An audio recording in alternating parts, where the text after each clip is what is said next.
Hello, this is Jose with Aligning Purposes. I am reading this book on dietary health. It's called How Not to Die by Micheal Gregor. And I'm just going to decide to read the book, so bear with me if I mess up. And I'm just reading what I'm reading, you're listening to, so bear with me. There's no specific thing that I want to point out other than everything I'm reading. So as I'm reading as well as you're listening on the spot.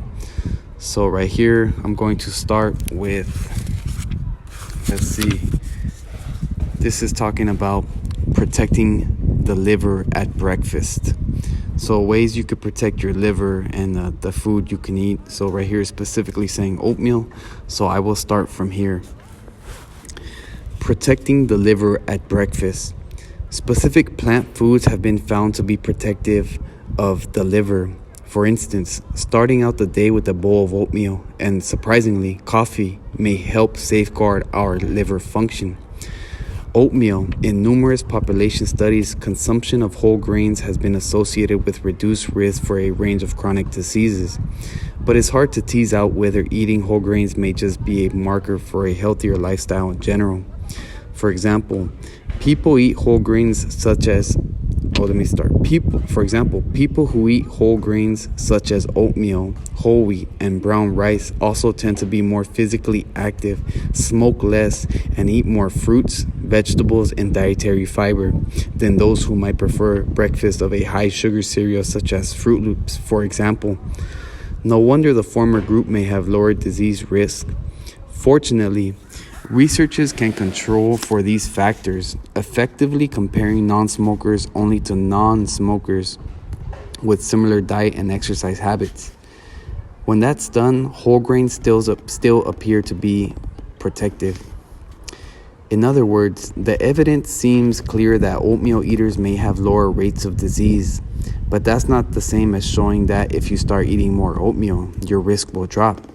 To prove cause and effect, we need to put it to the test by performing an interventional trial, change people's diets and see what happens. Ideally, researchers would randomly split people into two groups and give half of them oatmeal and the other half a placebo, a fake. Similar tasting and looking oatmeal. Neither the study subjects nor the researchers themselves can know who's in which group until the end.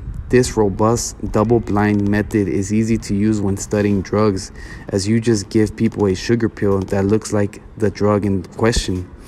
As we've discussed, it's not easy to make placebo food, but in 2013, a group of researchers published the first double-blinded, randomized, placebo-controlled trial of oatmeal in overweight men and women. They found a significant reduction in liver inflammation in the real oatmeal group, but that may have been because they lost so much more weight than the controls, that is, the placebo oatmeal eaters. Nearly 90% of the real oatmeal treated subjects had lost weight, compared with no weight loss on average among the control group. So it may be that the benefits of whole grains on liver function are indirect. A follow-up study in 2014 helped confirm the findings of a protective role of whole grains in non-alcoholic fatty liver patients in reducing the risk of liver inflammation. In this study, refined grain consumption was associated with increased risk of the disease. So lay off the Wonder Bread and stick truly wonderful whole grain foods, including oatmeal. Making your own whole cranberry cocktail. A specific class of plant compounds called Anthocyanins, the purple, red, and blue pigments in such plants as berries, grapes, plums, red cabbage, and red onions, have been found to prevent fat accumulation in human liver cells in vitro studies. A single confirmatory clinical human trial has been published in which purple sweet potato concoction successfully dampened liver inflammation better than a placebo. When it came to suppressing the growth of human liver cancer cells in a petri dish, cranberries beat the other most common fruits in the United States: apples, bananas, grapefruits, grapes, lemons, oranges, peaches, pears, pineapples, and strawberries. Other studies have found that cranberries are also effective in vitro against additional cancers, including those of brain, breast, colon, lung, mouth, ovary, prostate, and stomach. Unfortunately, there have yet to be clinical studies of the effects of cranberries on cancer patients that confirm these findings. Moreover, to the drug industry's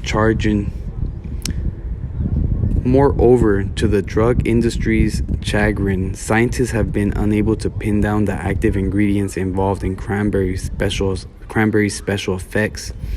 Extracts concentrating into individual components fail to match the anti-cancer effects of cranberry as a whole, which of course can't be patented.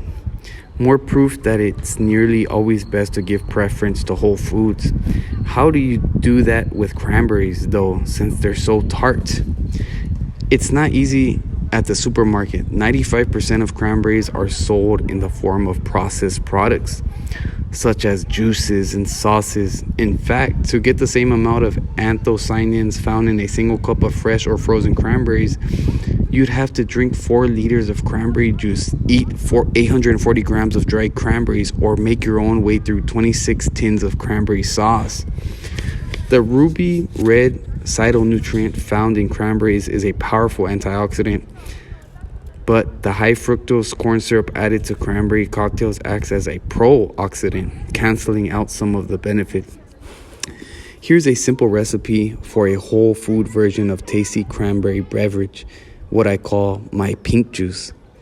1 handful fresh or frozen cranberries, 500 milliliters water, 8 teaspoons erythritol, a naturally derived low-calorie sweetener. Read more about erythritol on other sweeteners in part 2. And place all the ingredients in a blender and blend at high speed. Pour over ice and serve. At just 12 calories, this recipe has 25 times fewer calories and at least 8 times more phytonutrients than typical cranberry juice drinks. For an extra boost, blend in some fresh mint leaves. You'll get a weird-looking green foam on top. But not only will it taste good, you'll be happy to know that you're chugging down berries and dark leafy greens, 2 of the healthiest foods on the planet. Bottoms up. Coffee.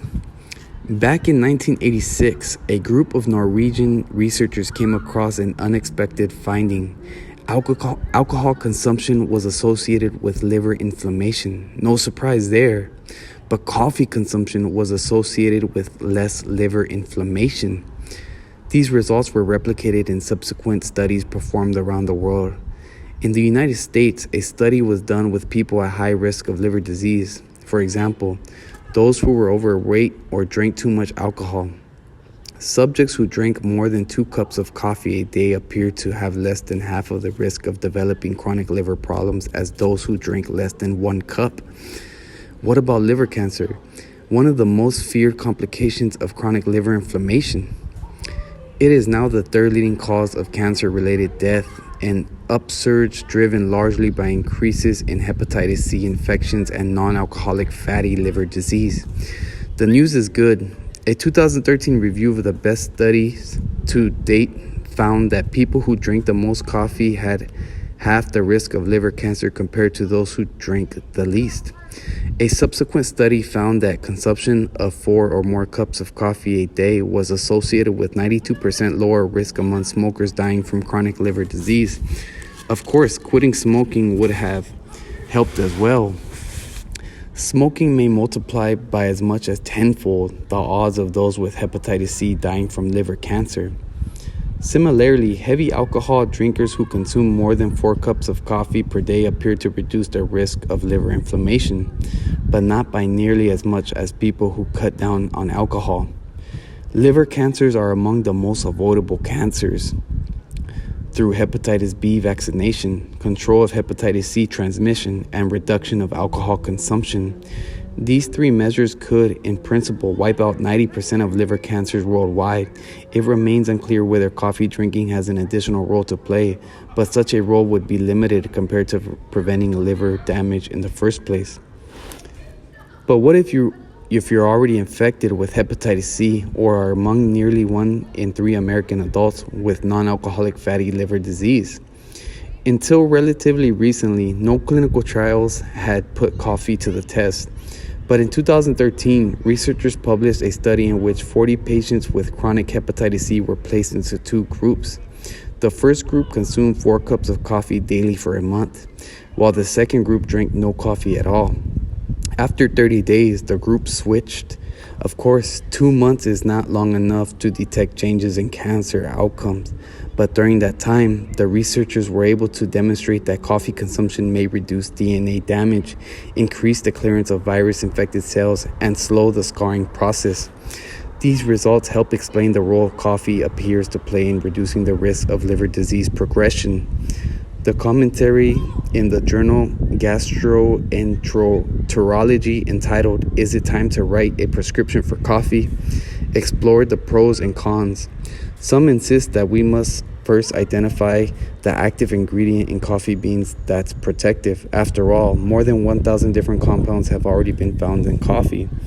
More studies are needed, but meanwhile, moderate daily ingestion of unsweetened coffee should be considered a reasonable adjunct to medical therapy for people at high risk of liver damage, such as those with fatty liver disease. Keep in mind that daily consumption of caffeinated beverages can lead to physical dependence, and caffeine withdrawal symptoms can include days of headache, fatigue, difficulty concentrating, and mood disturbances. Ironically, coffee's tendency to be a habit forming could turn out to be a good thing. If the liver health benefits are confirmed, then daily consumption may ultimately prove to be an advantage. With liver disease, as always, prevention is the key. All the most serious liver conditions, liver cancer, liver failure, and cirrhosis, can start with an inflamed liver. That inflammation can be caused by an infection or the buildup of fatty deposits. Liver viruses can be prevented by common sense measures. Don't inject drugs, don't get vaccinated, and do practice safe sex. Or let me repeat that. Don't inject drugs, do get vaccinated, and do practice safe sex. Liver fat can also be prevented by common sense measures. Avoid excess consumption of alcohol, calories, cholesterol, saturated fat, and sugars. All right, so that was a passage from How Not to Die by Micheal Gregor MD. This book has a lot of good information on dietary health and how you could use this for your health and how it can make you feel. It has recipes. It tells you stuff you may have been eating all your life that's been messing up your digestion or your blood flow, your blood circulation. Talks about certain nitrates, fruits and vegetables that have nitrates. That's good for your blood circulation, good for your oxygen. So much good stuff on dietary health in this book. So there was nothing particular, other than everything I read, but there was nothing in particular that I wanted to point out. I just wanted to read along and narrate what I was reading. So if you took something from that, just comment or pass it on, and I hope you did take something from that. If not, it's okay. I will keep making videos on this book and others as well. So this is Jose with Aligning Purposes. Align your purpose. And yeah, I will catch you next time. Peace.